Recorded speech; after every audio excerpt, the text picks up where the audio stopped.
So it's part 3, effective planning and financing. Basically, effective planning is when businesses have to think ahead about any problems that might arise, and they have to plan ahead and think what they're going to do. All businesses have to do this. They can't just think about every day, day to day. They have to plan for what might happen. So that is about thinking ahead. It's about thinking ahead not just for a week or a month. Sometimes it could be a year or even years ahead. That's how good businesses survive, because it means they can adapt and change with the times.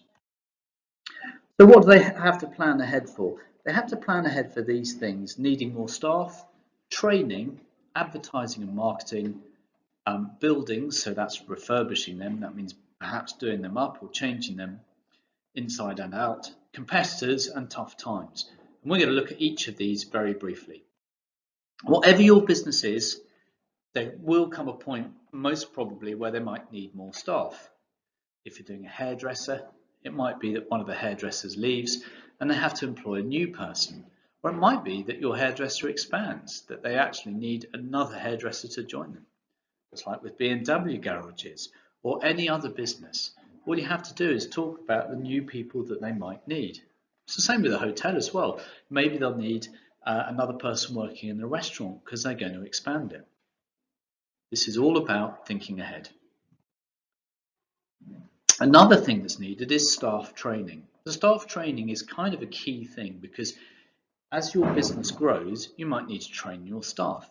For example, if someone joins a hairdresser's, maybe as a receptionist, that person needs to be trained in how that business runs, how they take appointments, how they book people in for cancellations.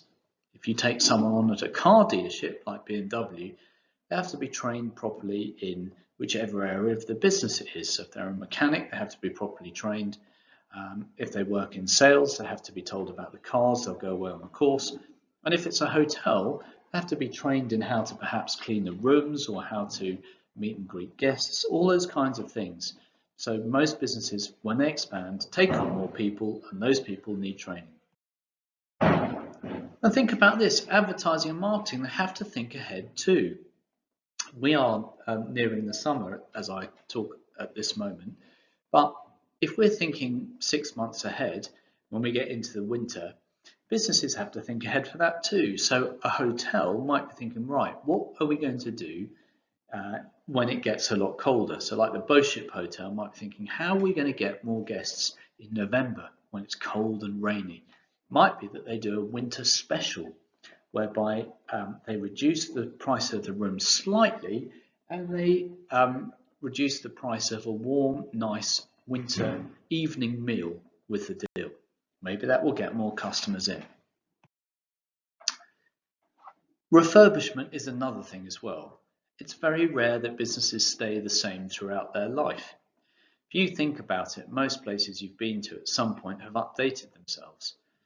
And you can see pictures here of shops that have updated themselves, before and after pictures.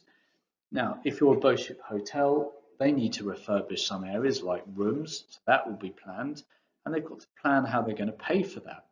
They might also add more sports facilities, or they might add that, or they might improve the bar.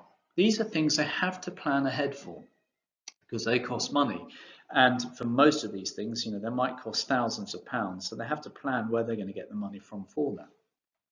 Most of the time, they'll be getting it from the bank, because it's relatively easy to borrow money from banks, if it's not a huge amount of money. The other thing they have to plan ahead for is competition. So somewhere like the Btec Hotel might be doing pretty well.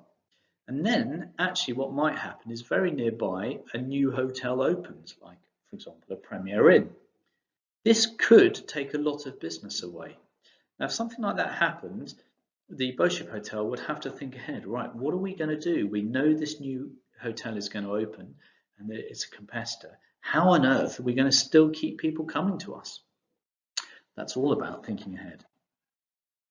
If you have a hairdresser, you have to think about other salons opening in the high street. Or if it's a car dealership, what happens if there's more online car sales, or if another dealership opens locally? Or what happens if another dealership like say for example Audi, come up with a new car that is a competitor to BMW and more people start buying the Audi. That's very tricky.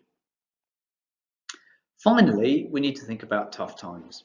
Now, tough times we haven't really looked at on the course, but it's when a business experiences a recession. In other words, when the country is finding things very tough in terms of how much money people are spending. Tough times are when there's more people out of work. Now, tough times affect someone like a hotel because if people are spending less money, they're less likely to go away for a weekend and book a hotel. They'll try to choose something else a bit cheaper. Probably won't affect a haircut very much, but it might affect buying something like a BMW car. If people are generally feeling a bit poorer in the country, they might hold off buying that car. They might make their car last a little bit longer so that they're not having to spend so much money. Businesses have to think ahead. My goodness, are we just about to enter tougher times as a country, or are things looking quite rosy over the next year? Do things look quite good? And they have to factor that in. So all of these things here that we've looked and seen are all about businesses having to plan and think ahead and the reasons why. The other part of the question asks you where businesses get money from. The key thing of that is to say it's essentially from banks, really. That's the most reliable place, but they might also have investors. So hairdressers could have somebody investing in them, like a partner in the business, or it could be, well, that's probably actually the most likely thing that will happen to a business like that. So I hope that gives you a bit of an idea.